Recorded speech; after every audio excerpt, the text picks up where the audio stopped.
বিগত সরকার থেকে সব সরকারই নতুন বাসের কথা বলে ব্যর্থ হয়েছে। দেখা যাক এই সরকার এই ব্যবস্থা করতে পারেন কিনা। যে পুরনো বাসগুলোকে আর চলতে দেওয়া হবে না।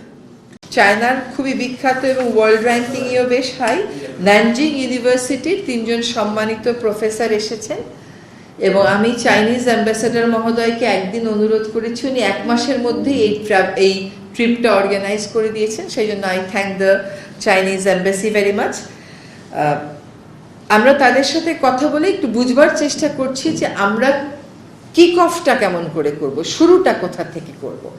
সেখানে তাদের কিছু সাজেশন আছে যেগুলো শর্ট টার্ম, মিড টার্ম এবং লং টার্ম।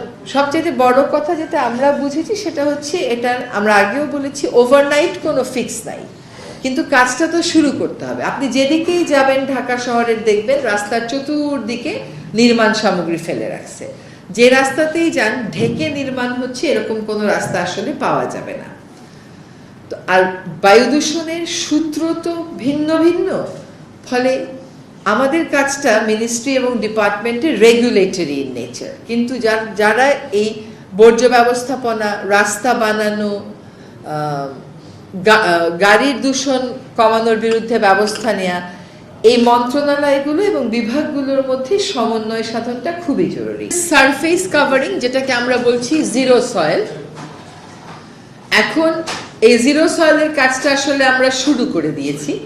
আমরা 6 মাস, 8 মাস, 10 মাসে এটা শেষ হবে না, কারণ আপনাকে বর্ষাকাল পেতে লাগবে। তো এই সেপ্টেম্বর পর্যন্ত যেটুকুন সম্ভব আমরা রোড কাভার করে দেওয়া, জিরো সয়েলটা করে দেওয়ার কাজগুলো চালাবো। আবার পরের বর্ষায় ওটাকে পিক করতে হবে।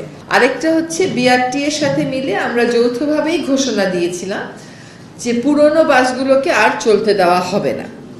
এখন আমরা বিআরটি এর সাথে মিলে একসাথে পুরনো বাসগুলোর বিরুদ্ধে অভিযানে যাব। এই কাজগুলো সাইমালটেনিয়াসলি হতে হবে, যে পুরনো বাস রাস্তা থেকে সরবে, নতুন বাস যেগুলো হয়তো ইলেকট্রিক ভেহিকেল, ইলেকট্রিক বাসেস, সেগুলো আসবে। ভালো সংবাদ হচ্ছে যে আমরা অলরেডি 250টা, তাই না, বাস কেনার টাকার অনুমোদন পেয়ে গেছি, কিন্তু সরকারি যে প্রক্রিয়া সেটা শেষ করতে করতে আমাদের সময় এই বাস কেনা হবে কিনা জানি না।